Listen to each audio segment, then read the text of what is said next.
और अब जिक्र करेंगे चंडीगढ़ का, जहां सुखना लेक के फ्लड गेट खोल दिए गए हैं। सुखना लेक में जलस्तर बढ़ने पर ये फ्लड गेट खोले गए हैं। आसपास के लोगों को अलर्ट रहने की हिदायत दी गई है। दरअसल कल देर रात चंडीगढ़ में भारी बारिश हुई, जिसके बाद जलस्तर बढ़ गया। सुखना लेक के फ्लड गेट से घग्गर नदी का जलस्तर भी बढ़ा है।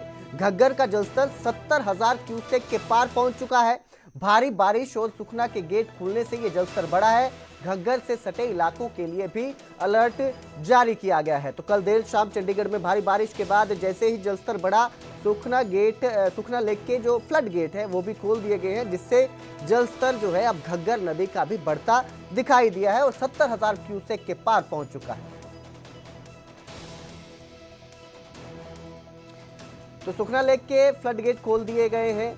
बारिश के बाद जलस्तर बढ़ गया, जिसके बाद ये फ्लड गेट खोले गए हैं। अब ये जो पानी है ये घग्गर नदी में जाके मिल रहा है, जिसकी वजह से घग्गर नदी का जलस्तर भी 70,000 क्यूसेक पार कर चुका है, जिसकी वजह से घग्गर नदी के आसपास बसे इलाकों में बाढ़ का खतरा मंडराने लगा है। लोगों में डर का माहौल देखने को मिल रहा है, क्योंकि अगर बाढ़ की स्थिति बनती है, लोगों के घरों में यह पानी घुसेगा, जिससे काफी नुकसान देखने को मिल सकता है। 70,000 क्यूसेक पानी पार हो चुका है और अगर ये पानी और बढ़ता है तो ये इलाकों में घुसना शुरू हो जाएगा, जिससे स्थिति और बिगड़ सकती है और बाढ़ के हालात बन सकते हैं। तो घग्गर नदी का जलस्तर बढ़ चुका है। सुखना के जो फ्लड गेट हैं वो खोले गए हैं। जलस्तर बढ़ने के बाद जो है ये फ्लड गेट खोले गए हैं। हालांकि प्रशासन ने आसपास के लोगों को अलर्ट रहने की हिदायत दी है।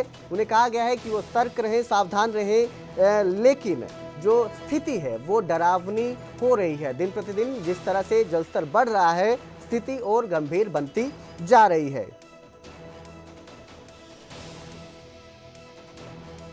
ਅਸੀਂ समय मौजूद ਹਾਂ ਮੋਹਾਲੀ ਜ਼ਿਲ੍ਹੇ ਦੇ ਭਾਂਖਰਪੁਰ ਮੁਬਾਰਕਪੁਰ ਏਰੀਏ ਵਿੱਚ, ਜਿੱਥੇ ਬੀਤੀ ਰਾਤ ਤੇਜ਼ ਬਰਸਾਤ ਤੋਂ ਬਾਅਦ ਘੱਗਰ ਨਦੀ ਜਿਹੜੀ ਪੂਰੇ ਉਫਾਨ ਤੇ ਨਜ਼ਰ ਆਈ। ਤਸਵੀਰਾਂ ਹੈਗੀਆਂ ਇਸ ਟਾਈਮ ਭਾਂਖਰਪੁਰ ਪਿੰਡ ਦੇ ਨਾਲ, ਜਿਹੜੇ ਖੇਤ ਸੀਗੇ, ਖੇਤੀ ਜਿਹੜੀ ਜ਼ਮੀਨ ਸੀ, ਉਹ ਸਾਰੀ ਇਸ ਪਾਣੀ ਨੇ ਆਪਣੀ ਚਪੇਟ ਵਿੱਚ ਲੈ ਲਈ ਹੈ। ਤੁਸੀਂ ਸਾਹਮਣੇ ਦੇਖ ਰਹੇ ਹੋਣੇ ਤਸਵੀਰਾਂ, ਇਸ ਟਾਈਮ ਘੱਗਰ ਨਦੀ ਹੈ ਜਿਹੜੀ ਉਤਰਾਵ ਤੇ ਹੈ। ਔਰ ਜੇ ਪਾਣੀ ਦੀ ਗੱਲ ਕਰੀਏ ਤਾਂ ਤੁਸੀਂ ਦੇਖੋਗੇ ਕਿੰਨਾ ਫੁੱਟ ਉੱਪਰ ਪਾਣੀ ਇਸ ਘੱਗਰ ਦਾ ਚੜ ਗਿਆ ਸੀਗਾ ਔਰ ਰੇਤਾ ਤੁਹਾਨੂੰ ਨਜ਼ਰ ਆ ਰਿਹਾ ਹੋਣਾ। ਇਸ ਟਾਈਮ ਪੂਰੀ ਹਲੇ ਨਦੀ ਉਤਰਾਵ ਤੇ ਹੈ, ਲੇਕਿਨ ਬੀਤੀ ਰਾਤ ਤੇਜ਼ ਬਰਸਾਤ ਜਿਹੜੀ ਹੋਈ ਹੈ, ਕੁਝ ਘੰਟੇ ਦੀ ਬਰਸਾਤ, ਕਾਫੀ ਤੇਜ਼ ਬਰਸਾਤ ਨੇ ਆਸ-ਪਾਸ ਜਿਹੜੀ ਜ਼ਮੀਨ ਹੈ ਉਸ ਨੂੰ ਆਪਣੀ ਚਪੇਟ ਵਿੱਚ ਲਿਆ, ਫਸਲ ਨੂੰ ਆਪਣੀ ਚਪੇਟ ਵਿੱਚ ਲਿਆ ਔਰ ਹਲੇ ਬਹਾਵ ਤੁਸੀਂ ਦੇਖੋ ਪਾਣੀ ਦਾ ਜ਼ਿਆਦਾ ਤੁਹਾਨੂੰ ਨਜ਼ਰ ਆ ਰਿਹਾ ਹੋਣਾ। ਸਾਡੇ ਨਾਲ ਪਿੰਡ ਦੇ ਕੁਝ ਲੋਕ ਵੀ ਮੌਜੂਦ ਨੇ ਜਿਨ੍ਹਾਂ ਦੀ ਫਸਲਾਂ ਇਸ ਪਾਣੀ ਦੀ ਚਪੇਟ ਵਿੱਚ ਆਈਆਂ ਨੇ ਔਰ ਕਿਉਂਕਿ ਘੱਗਰ ਜਿਹੜੀ ਹਲੇ ਵੀ ਉਨੀ ਉਫਾਨ ਤੇ ਹੈ ਲੇਕਿਨ ਉਤਰਾਵ ਤੇ ਹੈ। ਬੀਤੀ ਰਾਤ ਦੀ ਬਰਸਾਤ ਨੇ ਕਾਫੀ ਹਾਲਾਤ ਇਸ ਏਰੀਏ ਵਿੱਚ ਡੇਰਾਬੱਸੀ, ਮੁਬਾਰਕਪੁਰ, ਭਾਂਖਰਪੁਰ ਜਿਹੜੇ ਨਾਲ ਲੱਗਦੇ ਪਿੰਡ ਨੇ ਜੀਰਕਪੁਰ ਦੇ, ਉੱਥੇ ਕਾਫੀ ਹਾਲਾਤ ਬਦਲੇ ਨੇ। ਤਾਂ ਕੁਝ ਲੋਕ ਸਾਡੇ ਨਾਲ ਮੌਜੂਦ। ਤੁਸੀਂ ਕੀ ਨਾਮ ਹੈ ਤੁਹਾਡਾ? ਯਾਰਾ ਸਿੰਘ ਹੈ ਜੀ। ਤੁਸੀਂ ਕਿਹੜੇ ਪਿੰਡ ਦੇ ਜੀ? ਭਾਂਖਰਪੁਰ। ਇਹ ਜਿਹੜੀ ਅਸੀਂ ਦੇਖ ਰਹੇ ਹਾਂ ਤਸਵੀਰਾਂ, ਇਹ ਬੀਤੀ ਰਾਤ ਬਰਸਾਤ ਤੋਂ ਬਾਅਦ? ਹਾਂਜੀ, ਆ ਬਰਸਾਤ ਤੋਂ ਬਾਅਦ। ਤੁਹਾਡੀ ਜ਼ਮੀਨ ਇਹੋ ਜੀ ਲਾਗੇ ਉਹ ਵੀ ਇਹਦੇ ਚ? ਹਾਂਜੀ। ਅੱਛਾ, ਤੇ ਹੋਰ ਕੋਈ ਪਸ਼ੂਆਂ ਦਾ ਕੋਈ ਇਦਾਂ ਦਾ? ਨਾ, ਪਸ਼ੂਆਂ ਦਾ ਤਾਂ ਕੋਈ ਨਹੀਂ ਹੈ ਜੀ। ਤੇ ਕੀ ਹਾਲਾਤ ਨੇ? ਕੋਈ ਪ੍ਰਸ਼ਾਸਨ ਦੀ ਕੋਈ ਗੱਲ? ਕੱਖ ਚਾਰਾ ਚੂਰਾ ਸਭ ਖਤਮ ਆ ਜੀ ਇਸ ਟਾਈਮ। ਅੱਛਾ, ਜਿਹੜਾ ਸਾਰਾ ਚਾਰਾ ਕੱਖ ਸੀ? ਹਾਂਜੀ ਹਾਂਜੀ, ਪਾਣੀ ਗੱਲ ਭਰਿਆ ਖੜਾ। ਪਾਣੀ ਗੱਲ ਭਰਿਆ ਹੋਇਆ। ਕਿੰਨੇ ਏਕੜ 'ਚ ਪਾਣੀ ਫੈਲਿਆ ਹੋਣਾ ਅੰਦਾਜ਼ਾ? ਉਹ ਤਾਂ ਬਹੁਤ ਏਕੜ ਮਾ ਜੀ। ਉਹ ਦੇਖੋ ਪਾਣੀ, ਉਹ ਪਾਣੀ ਇੱਧਰ ਨੋ ਪਰੇ ਤੋਂ ਜਾਲੀ ਹੈ। ਕੁਝ ਹੋਰ ਲੋਕ? ਕੀ ਨਾਮ ਹੈ ਤੁਹਾਡਾ? ਮੇਰਾ ਨਾਮ ਜਤਿੰਦਰ ਸਿੰਘ ਹੈ। ਮੈਂ ਮਲਟੀਪਰਪਜ਼ ਹੈਲਥ ਕਰਮਚਾਰੀ ਹਾਂ। ਅੱਛਾ ਜੀ। ਮੇਰੀ ਇਸ ਇਲਾਕੇ ਦੇ ਵਿੱਚ ਹੀ ਡਿਊਟੀ ਹੈ ਸਿਹਤ ਵਿਭਾਗ ਦੇ ਵੱਲੋਂ। ਅੱਛਾ ਜੀ। ਹਾਂਜੀ। ਤੇ ਕੀ ਹਾਲਾਤ ਨੇ ਜਿਸ ਸਾਲ ਹਲੇ ਬਣੇ ਹੋਏ ਨੇ ਘੱਗਰ 'ਚ, ਕਿਉਂਕਿ ਦੇਰ ਰਾਤ ਬੜੀ ਬਰਸਾਤ ਹੋਈ? ਘੱਗਰ ਦੇ ਪਿਛਲੇ ਪਾਸੇ ਜੋ ਕੁਝ ਲੋਕ ਝੁੱਗੀਆਂ ਵਾਲੇ ਬੈਠੇ ਸਨ, ਅਸੀਂ ਉਹਨਾਂ ਨੂੰ ਪਹਿਲਾਂ ਹੀ ਅਲਟੀਮੇਟ ਦੇਤਾ ਸੀ ਕਿ ਪਾਣੀ ਕਿਸੇ ਵੀ ਸਮੇਂ ਇਸ ਘੱਗਰ ਵਿੱਚ ਆ ਸਕਦਾ ਹੈ ਔਰ ਅਸੀਂ ਉਹਨਾਂ ਨੂੰ ਸੇਫਲੀ ਪਹਿਲਾਂ ਸਮਝਾ ਕੇ ਦੱਸ ਕੇ ਘੱਗਰ ਦੇ ਜਿਹੜੇ ਕੰਢਿਆਂ ਤੋਂ ਬਾਹਰ ਬਿਠਾਤਾ ਸੀ, ਕੱਢ ਲਿਆ ਸੀਗਾ ਔਰ ਅੱਜ ਸਵੇਰ ਤੋਂ ਹੀ ਸਾਡੀਆਂ ਟੀਮਾਂ ਉੱਥੇ ਮੌਜੂਦ ਹੈ। ਅਸੀਂ ਉਹਨਾਂ ਲਈ ਸ਼ੁੱਧ ਪਾਣੀ ਕਰਨ ਲਈ ਕਲੋਰੀਨ ਦੀਆਂ ਗੋਲੀਆਂ ਔਰ ਹੋਰ ਵੀ ਜੋ ਵੀ ਉਹਨਾਂ ਨੂੰ ਦਵਾਈ ਕਿਸੇ ਵੀ ਤਰ੍ਹਾਂ ਦੀ ਚਾਹੀਦੀ ਹੈ ਉਹ ਅਸੀਂ ਸਵੇਰ ਤੋਂ ਹੀ ਮੁਹੱਈਆ ਕਰਵਾ ਰਹੇ ਹਾਂ। ਕਿੰਨਾ ਕੁ ਨੁਕਸਾਨ ਹੋਇਆ ਫਿਰ ਵੀ ਜਿਸ ਹਿਸਾਬ ਨਾਲ ਪਾਣੀ ਤੇਜ਼ ਆਇਆ ਆ? ਅਜੇ ਤੱਕ ਸਾਡੇ ਕੋਲੇ ਕੋਈ ਜਾਨੀ ਮਾਲੀ ਨੁਕਸਾਨ ਦੀ ਕੋਈ ਰਿਪੋਰਟ ਤਾਂ ਨਹੀਂ ਆਈਗੀ, ਪਰ ਛੋਟੇ ਛੋਟੇ ਜੋ ਕੋਈ ਪ੍ਰੋਬਲਮਸ ਆ ਰਹੀਆਂ ਲੋਕਾਂ ਨੂੰ ਸਿਹਤ ਦੇ ਰਿਗਾਰਡਿੰਗ, ਉਹਨਾਂ ਦਾ ਅਸੀਂ ਮੌਕੇ ਤੇ ਹੱਲ ਕਰ ਰਹੇ ਹਾਂ। ਅਗਰ ਕਿਸੇ ਨੂੰ ਜ਼ਿਆਦਾ ਪ੍ਰੋਬਲਮ ਆ ਤਾਂ ਉਹਨਾਂ ਨੂੰ ਅਸੀਂ ਡੇਰਾਬੱਸੀ ਸਿਵਲ ਹਸਪਤਾਲ ਵਿਖੇ ਰੈਫਰ ਕਰ ਰਹੇ ਹਾਂ। ਤੁਸੀਂ ਪਹਿਲਾਂ ਅਲਰਟ ਜਾਰੀ ਕੀਤਾ ਸੀ? ਬਿਲਕੁਲ ਜੀ, ਅਸੀਂ 2 ਦਿਨ ਪਹਿਲਾਂ ਹੀ ਅਲਰਟ ਜਾਰੀ ਕਰਤਾ। ਹੁਣ ਅੱਗੇ ਕੀ ਅਲਰਟ ਹੈ? ਅੱਗੇ ਦਾ ਵੀ ਅਲਰਟ ਇਹੀ ਹੈ ਕਿ ਪਾਣੀ ਕਿਸੇ ਸਮੇਂ ਵੀ ਹੋਰ ਵੱਧ ਸਕਦਾ ਹੈ ਜਾਂ ਜ਼ਿਆਦਾ ਤੇਜ਼ ਛੱਡਿਆ ਜਾ ਸਕਦਾ ਹੈ।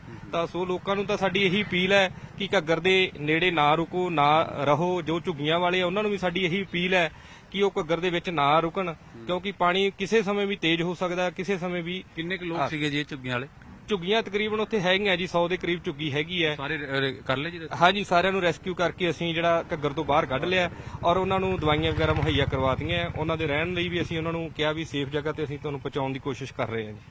ਤਾਂ ਫਿਲਹਾਲ ਇਹ ਸਥਿਤੀ ਹੈ ਕਿਉਂਕਿ ਪ੍ਰਸ਼ਾਸਨ ਵੀ ਆਪਣੇ ਵੱਲੋਂ ਕੰਮ ਕਰ ਰਿਹਾ, ਲੇਕਿਨ ਜਿਹੜਾ ਬਹਾਵ ਹੈ ਪਾਣੀ ਦਾ, ਕਿਉਂਕਿ ਘੱਗਰ ਦੇ ਜਿਹੜੇ ਗੇਟ ਨੇ, ਫਲੱਡ ਜਿਹੜਾ ਗੇਟ ਕਹਿੰਦੇ ਨੇ, ਜਾਂ ਸੁਖਨਾ ਦੇ ਜਦੋਂ ਗੇਟ ਖੋਲੇ ਜਾਂਦੇ ਨੇ, ਜਿੱਦਾਂ ਹੋਰ ਵੀ ਇਹ ਪਾਣੀ ਦਾ ਬਹਾਵ ਕਿਉਂਕਿ ਇਸ ਟਾਈਮ ਉਤਰਾਈ ਤੇ ਹੈ, ਲੇਕਿਨ ਫਿਰ ਵੀ ਤੁਸੀਂ ਦੇਖੋ ਕਿ ਕਿੰਨਾ ਜ਼ਿਆਦਾ ਪਾਣੀ ਇਸ ਟਾਈਮ, ਜੇ ਆਪਾਂ ਦੂਰ ਦੂਰ ਤੱਕ ਨਜ਼ਰ ਦੜਾਈਏ, ਜੇ ਜ਼ੂਮ ਕਰਕੇ ਵੀ ਦੇਖੀਏ ਵਿਜ਼ੂਅਲ, ਤਾਂ ਤਸਵੀਰਾਂ ਤੁਸੀਂ ਦੇਖੋ, ਸਿੱਧਾ ਸਾਹਮਣੇ ਤੁਹਾਨੂੰ ਰੇਲਵੇ ਪੁਲ ਦਿਖੇਗਾ, ਜਿਹੜੀ ਰੇਲਵੇ ਪੁਲ ਹੈ ਜਾਂਦਾ ਹੈ, ਔਰ ਉਸ ਤੋਂ ਥੱਲੇ ਘੱਗਰ ਬਹਿ ਰਹੀ ਹੈ। ਔਰ ਇਹ ਬਹਾਵ ਜਿਹੜਾ ਆਸ-ਪਾਸ ਦੀ ਕਈ ਏਕੜ ਫਸਲਾਂ ਨੂੰ, ਕਾਫੀ ਏਕੜ ਫਸਲਾਂ ਨੂੰ ਇਹਦਾ ਪ੍ਰਭਾਵਿਤ ਕਰਦਾ ਹੋਇਆ ਨਜ਼ਰ ਆਇਆ। ਔਰ ਜਿੱਦਾਂ ਕਿ ਜਾਣਕਾਰੀ ਦਿੱਤੀ ਹੈ ਸਿਹਤ ਕਰਮਚਾਰੀ ਨੇ, ਜਿਹੜੇ ਘੱਗਰ ਦੇ ਕਿਨਾਰੇ ਝੁੱਗੀ ਝੋਪੜੀਆਂ ਸੀਗੀਆਂ ਉਹਨਾਂ ਨੂੰ ਵੀ ਰੈਸਕਿਊ ਕੀਤਾ ਗਿਆ, ਉਹਨਾਂ ਲਈ ਪਾਣੀ ਦਵਾਈ ਦਾ ਪ੍ਰਬੰਧ ਜਿਹੜਾ ਹੈ ਉਹ ਕੀਤਾ ਗਿਆ। ਔਰ ਅਲਰਟ ਵੀ ਹੈ ਕਿ ਜਦੋਂ ਤੱਕ ਇਦਾਂ ਦਾ ਮੌਸਮ ਹੈ, ਬਰਸਾਤ ਹੈ ਜਾਂ ਪਾਣੀ ਖੋਲ੍ਹਿਆ ਜਾਂਦਾ ਹੈ, ਤਾਂ ਘੱਗਰ ਦੇ ਕਿਨਾਰੇ ਕੰਢੇ ਨਾ ਰਹਿਣ, ਉੱਥੋਂ ਸਾਈਡ ਤੋਂ ਰਹਿਣ, ਔਰ ਕਿਤੇ ਹੋਰ ਉਹਨਾਂ ਨੂੰ ਫਿਲਹਾਲ ਟੈਂਪਰੇਰੀ ਜਿਹੜਾ ਹੈਗਾ ਉਹ ਰੱਖਿਆ ਵੀ ਜਾ ਰਿਹਾ। ਫਿਲਹਾਲ ਤੁਸੀਂ ਤਸਵੀਰਾਂ ਇਹ ਪੰਖਰਪੁਰ ਦੇ ਏਰੀਏ ਦੀਆਂ, ਜਿੱਥੇ ਤੁਸੀਂ ਦੇਖੋ ਘੱਗਰ ਕਿਵੇਂ ਆਪਣਾ ਰਸਤਾ ਜਿਹੜਾ ਹੈਗਾ ਪਾਣੀ ਜਦੋਂ ਬਣਾਉਂਦਾ ਹੈ, ਤੇ ਆਸ-ਪਾਸ ਦੇ ਕਾਫੀ ਏਕੜ 'ਚ ਪਾਣੀ ਹੀ ਪਾਣੀ ਤੁਹਾਨੂੰ ਨਜ਼ਰ ਆ ਰਿਹਾ ਹੋਣਾ। ਔਰ ਲਗਾਤਾਰ ਚੇਤਾਵਨੀ ਵੀ, ਅਲਰਟ ਵੀ ਹੈ ਕਿ ਆਪਣੇ ਜਾਨ ਮਾਲ ਦੀ ਸੁਰੱਖਿਆ ਆਪ ਵੀ ਕਰਨੀ ਹੈ। ਔਰ ਜਿੱਥੇ ਤੱਕ ਪ੍ਰਸ਼ਾਸਨ ਦੀ ਗੱਲ ਹੈ, ਕਿਉਂਕਿ ਕੁਦਰਤੀ ਆਪਦਾ ਹੈ ਤਾਂ ਇਹਦੇ ਵਿੱਚ ਸਾਰੇ ਪ੍ਰਭਾਵਿਤ ਵੀ ਹੋਣਗੇ ਜ਼ਾਹਿਰ ਤੌਰ ਤੇ, लेकिन जिन्ने हो सकता है सावधानी बरती जाए। वीडियो जर्नलिस्ट अजय दे नाल उमेश शर्मा, न्यूज़ 18। तो वहीं पंचकुला के मोरनी में बादल फटने की घटना सामने आई। पलासरा गांव में यह बादल फटा है। मोरनी के पलासरा गांव में बादल फटने से भारी तबाही देखने को मिली। अचानक तेज बारिश हुई, नालों में उफान आ गया, जिसकी वजह से सड़कें भी टूट गई हैं। इतना ही नहीं, गांव का संपर्क भी कई क्षेत्रों से कट चुका है। ग्रामीणों के मुताबिक ये घटना इतनी अचानक हुई कि उन्हें संभलने का मौका तक नहीं मिला। ग्रामीणों ने सरकार से तुरंत मुआवजा और स्थायी समाधान देने की मांग की है। तो ये मोरनी के गांव में, पलासरा गांव में बादल फटा है। बादल फटने के बाद अचानक तेजी से नाले में उफान के साथ मलबा और पानी आता है, जिसकी वजह से सड़कें टूट गई। आने जाने का रास्ता जो है वो प्रभावित हो गया है। इस वजह से गांव का संपर्क भी कई क्षेत्रों से टूट चुका है। और घटना जो है ये इस तेजी से हुई कि लोगों को संभलने तक का मौका भी नहीं मिला है। इस खबर पर ज्यादा जानकारी के लिए मेरे सहयोगी तारा ठाकुर हमारे साथ जुड़े हैं। जी तारा ठाकुर, किस तरह ये घटना हुई, किस वक्त हुई और लोगों में किस तरह का माहौल देखने को मिल रहा है?